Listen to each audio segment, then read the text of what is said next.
नमस्कार दोस्तों, मोहित study IQ centre में आपका स्वागत है। आज हम मैथ पेडागोजी का जो टॉपिक लेकर के आए हैं वो है वैन हिले। वैन हिले का ज्यामितीय सिद्धांत, ज्योमेट्री थ्योरी। इसके बारे में आज जो है हम पूरा जो है कंप्लीट थ्योरी नोट्स देखते हैं और इसके बाद जो है थ्योरी करने के बाद हम इससे रिलेटेड जो है एमसीक्यूज देखेंगे, प्रीवियस ईयर की कुछ पूछे हुए क्वेश्चंस देखेंगे, कुछ नए क्वेश्चंस देखेंगे। ये टॉपिक जो है सीटेट का सबसे इंपॉर्टेंट टॉपिक है। मैथ पेडागोजी में यहाँ से आपको एक या दो क्वेश्चंस देखने को मिलेगा ही मिलेगा 100%। और बहुत आसान सा टॉपिक है, बस कंप्लीट रूप में आप इसको जो है पढ़ लीजिए। जैसे जो है मैं आपको जिस तरीके से नोट्स प्रोवाइड कर रहा हूँ उस तरीके के नोट्स को आप अपने जो है अपना जो है नोट्स बना लीजिए और उसका डेली रिवीजन कीजिए। वीडियो अच्छा लगे तो प्लीज़ वीडियो को लाइक कीजिएगा। 100 लाइक्स का टारगेट है। लाइक मोटिवेशन के लिए होता है ताकि हम डेली आपके लिए इसी प्रकार से जो है नए नए टॉपिक्स पर वीडियो लेकर के आते रहें। और चैनल को जो है ज़्यादा से ज़्यादा जो है अपने दोस्तों के साथ जो है शेयर कीजिए। और चैनल को सब्सक्राइब नहीं किया तो प्लीज़ चैनल को भी सब्सक्राइब कर लीजिएगा और आप हमें कमेंट भी कर सकते हैं। मेरा नाम मोहित चक्रवैश है और ये टॉपिक आज जो है आपको कवर करने जा रहा हूँ। ठीक है, तो आइए देखते हैं क्या है वैन हिले का जो ज्यामितीय सिद्धांत, वैन हिले ज्योमेट्री थ्योरी। वैन हिले अपने विद्यार्थियों को ज्योमेट्री में होने वाली कठिनाइयों के बारे में चिंतित थे।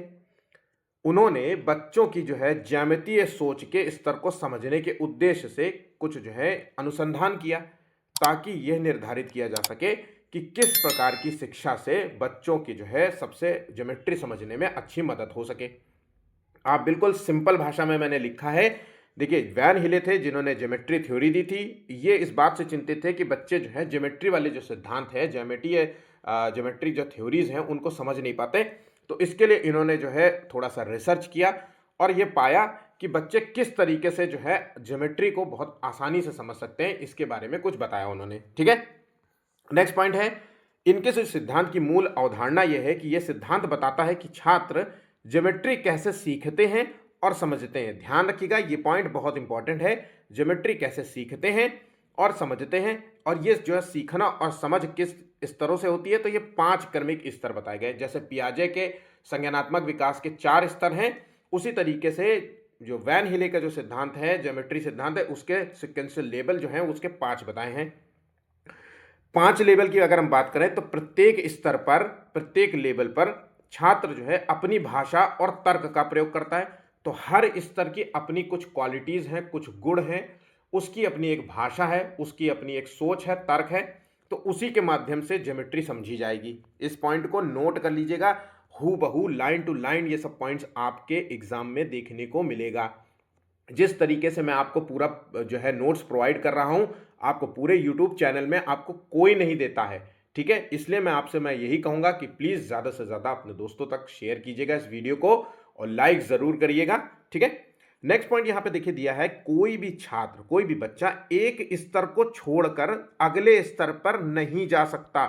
तो यहां पे कोई भी बच्चा ऐसा नहीं हो सकता इन 5 स्तरों में से पहले स्तर को छोड़, पहले स्तर में है बच्चा और दूसरे को छोड़ करके सीधा जंप कर गया तीसरे में, ऐसा नहीं हो सकता। ठीक है, अगला पॉइंट है कि एक स्तर की जो सोच है अगले स्तर की सोच से गुणात्मक रूप से भिन्न होती है। तो भैया एक स्तर में जो मान लीजिए कुछ गुण है होते हैं, कुछ पॉइंट्स हैं, और दूसरे स्तर में कुछ गुण हैं, तो ये गुणों के रूप में भिन्न होगी। यहां गुणात्मक रूप में ये भिन्न होती है। इस पॉइंट को नोट कर लेना इंपॉर्टेंट है। ठीक है, नेक्स्ट पॉइंट यहां पे दिया गया है, शिक्षण का तरीका ही तय करता है कि कोई छात्र अगले स्तर पर जाएगा या नहीं, उसकी उम्र नहीं तय करती। प्रत्येक स्तर के लिए टीचर की विशेष भाषा, गतिविधि और सामग्री, जो भी पढ़ाने की जो गतिविधियां से रिलेटेड जो सामग्री होती है, एक्टिविटीज होती है, वो आवश्यक होती। तो ज्योमेट्री समझाने के कुछ तरीके बताए कि भाई ज्योमेट्री के 5 स्तर हैं और 5 स्तर में कोई स्तर छोड़ नहीं सकते, क्रमबद्ध रूप से चलेंगे। इसका मतलब है कोई भी स्तर छोड़ा नहीं। हर स्तर के अपने गुण हैं, तो ये सभी एक स्तर दूसरे स्तर से गुणात्मक रूप से भिन्न है। इसके गुण कुछ और हैं और सेकंड वाले चरण के गुण कुछ और हैं और तीसरे वाले चरण के कुछ क्वालिटीज और हैं, ये बताया गया। ज्योमेट्री समझाने के लिए सबसे बेस्ट तरीका होता है, यहां पे उम्र नहीं है, सबसे अच्छा तरीका है शिक्षण विधियां, जो आप पढ़ाई ज्योमेट्री पढ़ाते वक्त जो आप गतिविधियां कराते हैं, एक्टिविटीज़ कराते हैं, जिस तरीके की बच्चों के साथ आप सरल या कठिन भाषा का प्रयोग करते हैं, उससे तय होता है कि बच्चा ज्योमेट्री कितनी आसानी से समझ रहा है। ठीक है, अब यहाँ पे हम एक एक करके पांचों स्तरों को बहुत एक छोटे छोटे लाइन में समझेंगे, फिर इसको क्रमबद्ध रूप से समझेंगे।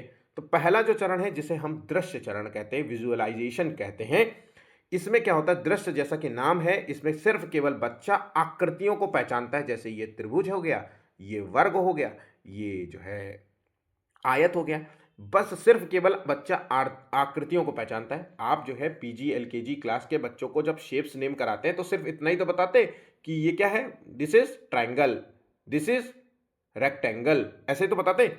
इसमें इनसे रिलेटेड गुणों के बारे में नहीं बताया जाता है, गुणों से परिचित नहीं कराया जाता। ठीक, दूसरा गुणों का विश्लेषण। तो यहाँ पे अगला जो पॉइंट आता है वो है विश्लेषण या फिर गुणों का विश्लेषण। यहाँ पे बच्चे जो है ये त्रिभुज के गुणों के बारे में समझते हैं। अब जैसे इसका गुण क्या है, तो त्रिभुज की एक इसमें तीन जो है रेखाएं होती हैं, ये एक पहला गुण है। तीन कॉर्नर्स होते हैं, ये गुण है ना, ये तो गुण है। इनके जो एंगल्स के बारे में अगर हम बात करें तो इनके एंगल जो है तीनों को मिलाकर के 180 डिग्री होना चाहिए। तो इनके गुणों की पहचान कराई जाती है। लेकिन इन जो है दोनों क्वेश्चंस के बीच के संबंधों के बारे में, मतलब त्रिभुज और वर्ग के बीच में क्या संबंध है, इसके बारे में परिचय नहीं कराया जाता है। ये बात समझ गए। नेक्स्ट पॉइंट, इसको बिल्कुल लिख लीजिए जैसा लिखा है। नेक्स्ट तीसरा है अनौपचारिक या अमूर्तता। यहां पे क्या होता है कि छात्र संबंध या अमूर्तता मतलब या मूर्त है ना, मूर्त जो है लेबल हो गया, मूर्त चरण हो गया या अनौपचारिक चरण हो गया, है ना, इसको इस नाम से जानते हैं। तो यहां पे क्या होता है, सेकेंड चरण में बच्चा जो है गुणों के बारे में समझ रहा था। अब यहां पे क्या है, दो आकृतियों के बीच में क्या संबंध है ना, क्या संबंध है इसके बारे में समझता है। तो दो आकृतियों के बीच में संबंध को जानने का प्रयास किया जाता है। यहां पर जो है और आकृतियों की परिभाषा बताई जाती है। ये बात समझ गए। ठीक, अब अगले जो है औपचारिक चरण में क्या होता है, यहां पे बच्चे जो है थ्योरम्स के बारे में या तार्किक प्रमाण से सिद्ध कर पाते हैं कि देखिए ये वर्ग है और वर्ग में चार भुजाएं होती हैं, और सारी जो है इससे रिलेटेड जितनी भी थ्योरम्स होती हैं इसके बारे में परिचय होता है। तार्किक प्रमाण के साथ ये चीज़ों को समझते हैं। आखिरी चरण है कठोरता। ये क्या होता है, ये उच्चतम स्तर होता है, बच्चे का उच्चतम स्तर होता है। यहाँ पे बच्चा गणित के जो है गणितज्ञों की तरह जो है बिहेव करता है, मतलब गणितज्ञ जो होते हैं, मैथमेटिशियंस होते हैं, उनके जो है अवधारणाओं को समझने लग जाता है। और ये उच्चतम स्तर कहाँ पे मिलता है, जैसे आप एमएससी कर रहे हो, है ना, इंजीनियरिंग कर रहे हो, है ना, और बीए कर रहे हो, इस तरीके के जो है जब क्वालिफिकेशन आपकी आती है, पीएचडी कर रहे हो, तो इस तरीके के जो है क्वालिफिकेशन से जो है आप ये कठोरता वाले स्तर को टच कर पाते हैं। बात यहाँ पे समझ गए। अब आ जाते हैं एक एक करके जो है देख लेते हैं और नोट्स बनाते रहिएगा। पहला स्तर है जिसे कहते हैं हम दृश्यावलोकन, या दूसरा नाम है इसका पहचान, तीसरा नाम यहाँ पे विजुअलाइजेशन। इन सभी नामों को नोट कर लीजिएगा। इंग्लिश के नाम का जो है ज़रूर से ज़रूर लिखिएगा, क्योंकि इंग्लिश के नाम कभी चेंज नहीं होते, हिंदी के नाम अक्सर चेंज हो जाते हैं। तो ये पहला चरण है जिसे हम स्तर 0 देते हैं नाम। ज्यामितीय अवधारणाओं को समझने का सबसे बुनियादी स्तर बताया जाता है, और इसी सबसे बुनियादी स्तर को हम दृश्यीकरण कहते हैं। इस स्तर में यह स्तर एक संपूर्ण आकृति को पहचानने और उस आकृति को वास्तविक दुनिया की वस्तु से जोड़ने पर केंद्रित है।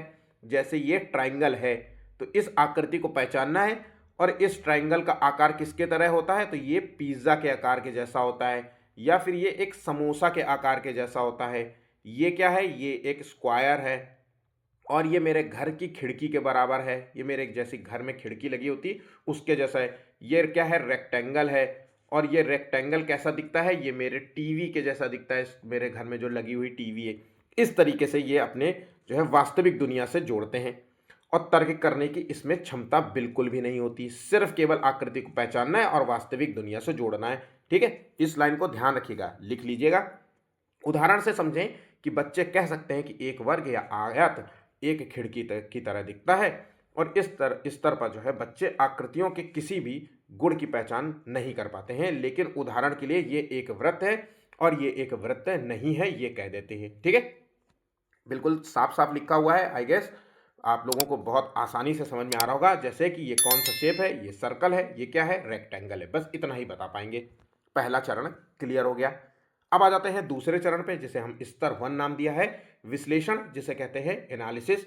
अब यहाँ पे क्या होता है, आकृतियों की विशेषताओं या गुणों की पहचान शुरू हो जाते हैं। बच्चे आकृतियों की विशेषताओं या आकृति का क्या गुण है, जैसे ये त्रिभुज है तो इसके गुण क्या है, इसकी 3 भुजाएं हैं, यही तो इसका गुण है। इसके कॉर्नर्स हैं, 3 कॉर्नर्स होते हैं, ठीक है, यही तो इसका गुण है। तो इसके बारे में परिचय होता है, जैसे त्रिभुज की 3 भुजाएं, वर्ग की 4 भुजाएं होती है और सभी की भुजाओं की लंबाई समान होती है। ठीक है, नेक्स्ट पॉइंट यहाँ पे दिया गया है, ये इस स्तर पर छात्र किसी आकृति के सभी गुणों को सूचीबद्ध कर सकते हैं, लेकिन गुणों के बीच में क्या संबंध है इसको वो नहीं देख पाते। मतलब त्रिभुज और ये वर्ग के बीच में क्या संबंध हो सकता है, इसके बारे में उनको कोई ज्ञान नहीं होता। तो अक्सर ये वाला जो स्तर होता है, आप ऐसा समझ लो, ये वाला स्तर आप एलकेजी के क्लास में और यूकेजी की क्लास में आप देखते हैं बच्चे। ठीक है, बात यहां पे समझ गए। तो जैसे कि यहां पे ट्रायंगल दिया गया है, इसके 3 साइड्स हैं और 3 एंगल हैं। ठीक है, 3 साइड्स हैं, 3 कॉर्नर्स है। ठीक है, ये 3 एंगल बताए गए, बस इतना ही बताना है।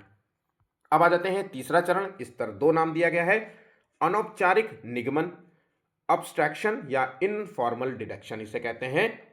अब यहां पे क्या है कि इस स्तर में बच्चे आकृति और गुणों के बीच संबंध, देखिए यहां पे बच्चा 2 आकृतियों के बीच में क्या संबंध है इसको खोजने में सक्षम हो जाते हैं। जैसे हर वर्ग आयत होता है क्योंकि इसकी विपरीत भुजाएं समान होती है। तो ये जो वर्ग है ना, ये वर्ग एक आयत है क्योंकि इसकी आमने सामने की भुजाएं समान होती है। तो यहां देखिए आमने सामने की भुजाएं यहां पे समान हो रही, तो ये दोनों के बीच में संबंध बता रहे हैं। ठीक है, ये बात समझ गए।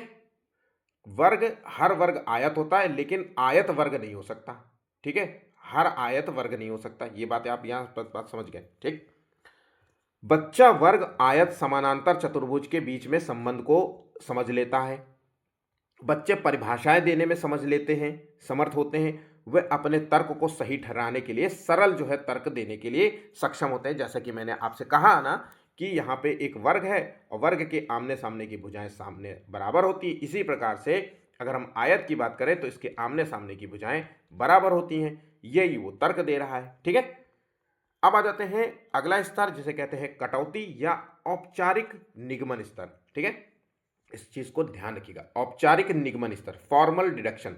यहां पे क्या होता है कि इस स्तर में आकर के बच्चा प्रूफ देने लग जाता है, थ्योरम्स के बारे में जानने लगता है और तर्क संगत क्रम का पालन करना शुरू कर देता है। जैसे समानांतर चतुर्भुज के गुणों का प्रमेय रूप से सिद्ध कर पाना, तो यहां पे प्रमेय प्रूफ करेगा, है ना। थ्योरम्स क्या होती है, थ्योरम्स के बारे में बाकायदा अच्छे तरीके, जैसे ए प्लस बी का whole square is equal to होता है A square plus B square plus 2ab, है ना। ए प्लस बी का होल क्यूब क्या होता है, तो इस तरीके से चीज़ों को ये प्रूफ करने लग जाता है। ठीक है, इस स्तर पर व्यक्ति जो है बच्चा प्रमाण लिखने या परिभाषाओं की भूमिका को समझने में सक्षम हो जाता है। औपचारिक निगमनात्मक स्तर पर छात्र किसी भी ज्यामितीय प्रमेय को कदम दर कदम प्रमाणित कर सकता है। इस लाइन को नोट कर लेना। ठीक है, यहां पे I can prove that all squares are rectangle. यहां पे मैंने जैसा कि कहा कि यह प्रूव कर सकता है कि यहां पे जो वर्ग है वो सभी वर्ग आयत होते हैं लेकिन सभी आयत वर्ग नहीं हो सकते, ये बात ये प्रूव कर देगा। ठीक है, यहां पे बात समझ गए। अब आ जाते हैं आखिरी स्तर, जिसे कहते हैं कठोरता निगमन स्तर या रिगोर स्तर। अब इस स्तर में क्या होता है कि कठोर स्तर पे बच्चा जो है वो उच्च अमूर्त गणितीय प्रणालियों के संदर्भ में सोच रखते हैं। तो हाई जो है हाईली एब्स्ट्रैक्ट माइंडेड हो जाता है यहाँ पे बच्चा। अब यहाँ पे उच्च स्तरीय का है, मैथमेटिक गणनाओं को बहुत अच्छे तरीके से समझ लेता है, या फिर या विभिन्न ज्यामितीय प्रणालियों की तुलना कर पाता है ना।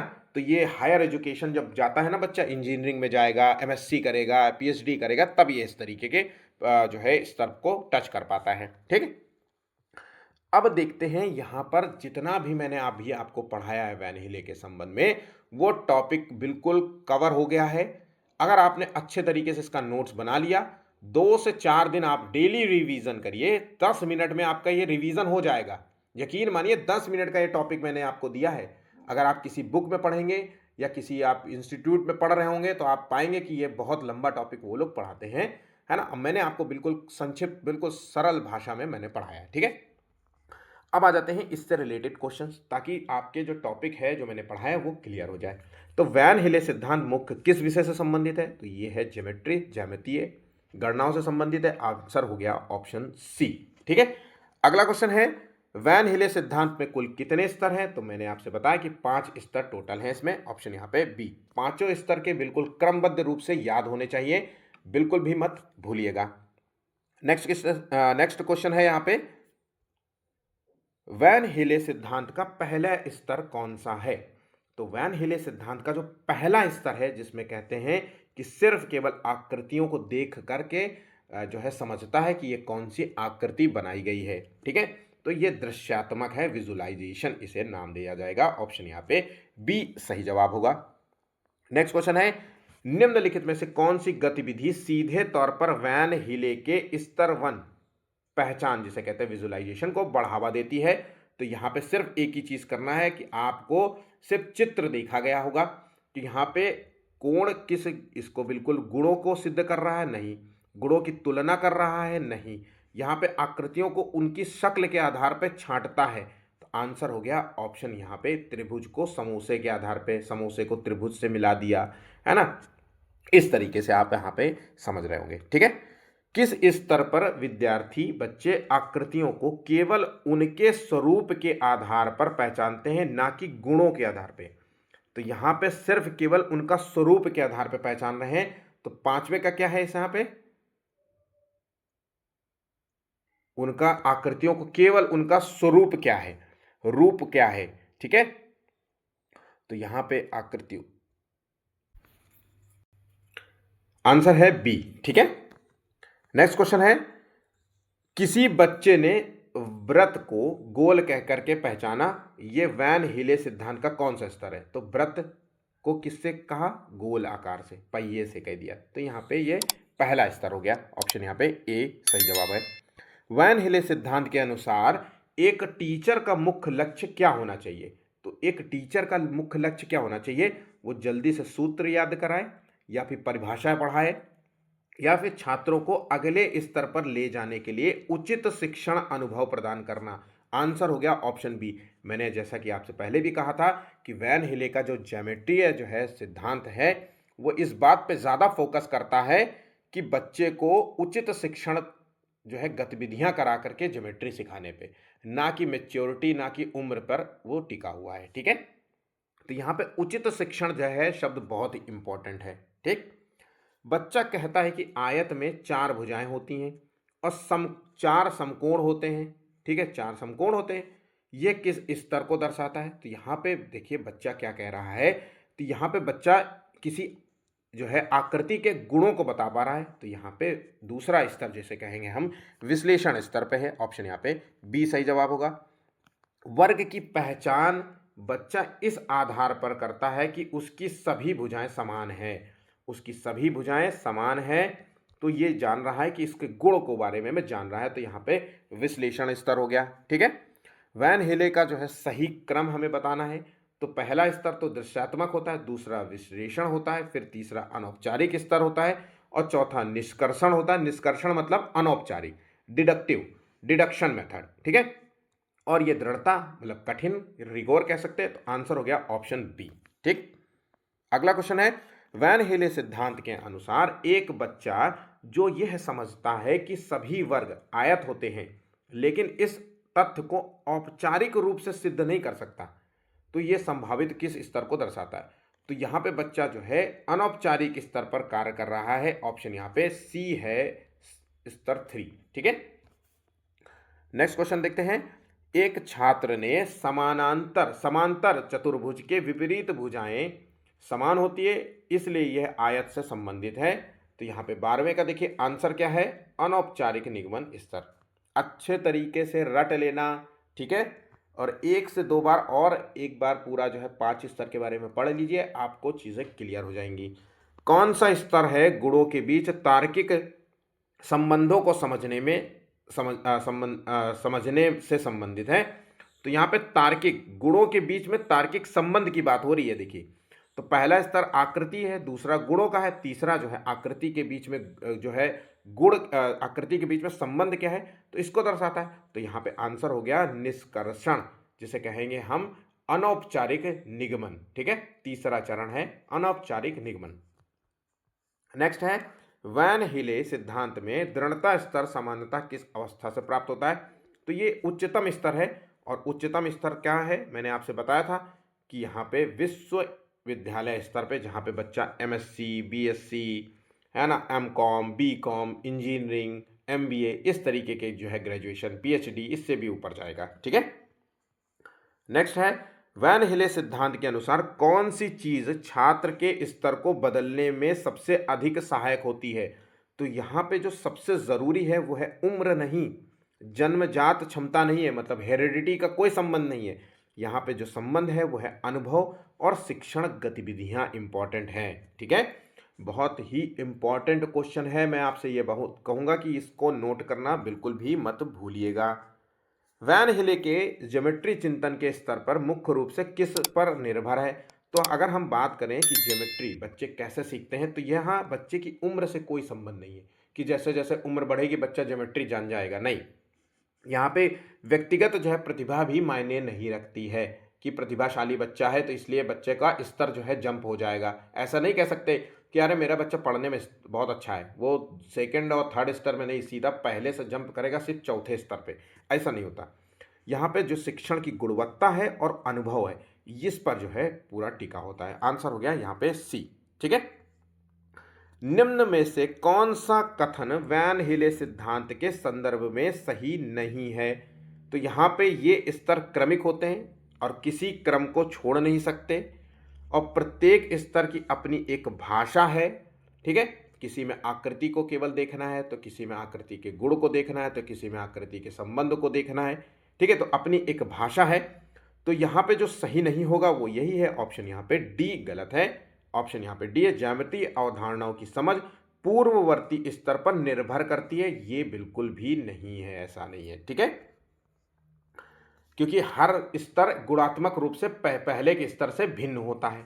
अगला क्वेश्चन है वैन हिले के अनुसार एक स्तर से दूसरे स्तर पर जाने के लिए सबसे क्या क्या सबसे महत्वपूर्ण होता है। तो एक स्तर से हम अगर दूसरे स्तर पे जा रहे हैं, क्वेश्चन बहुत इंपॉर्टेंट है, मैं 2 सेकंड का वक्त देता हूं, आप इसको ध्यान से देखिए और इसका आंसर लगाने का कोशिश करिए, जैसे सीटेट के एग्जाम में आपसे पूछा गया हो। ठीक है, और आप हमें बताइएगा कि कितने बच्चों ने इस क्वेश्चन को सही गेस किया था। आप लोग कमेंट जरूर करिएगा।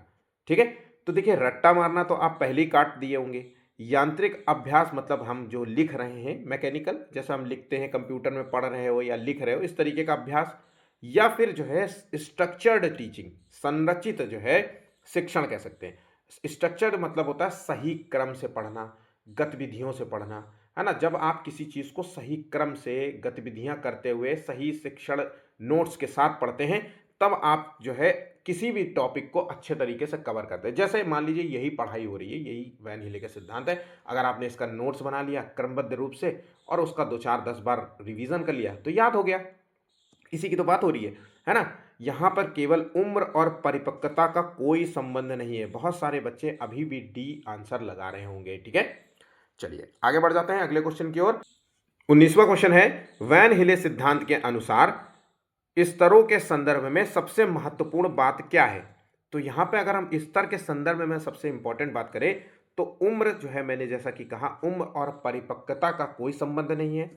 यहां पे जो सही आंसर है वह ऑप्शन बी, कोई भी बच्चा किसी भी स्तर को छोड़ करके अगले स्तर पर नहीं जा सकता। ऐसे नहीं जा सकता कि मेरा बच्चा प्रतिभाशाली है, मेरा बच्चा पढ़ाई में अच्छा है तो इसलिए वो अगले स्तर को टच कर जाएगा, ये बिल्कुल भी गलत होगा। ठीक है, तो सबसे महत्वपूर्ण यही होगा। ठीक है, नेक्स्ट क्वेश्चन है यूक्लिडियन ज्योमेट्री और गैर यूक्लिडियन जो है ज्योमेट्री प्रणालियों में अंतर और तुलना करने की क्षमता वैन हिले के किस स्तर पे आती है।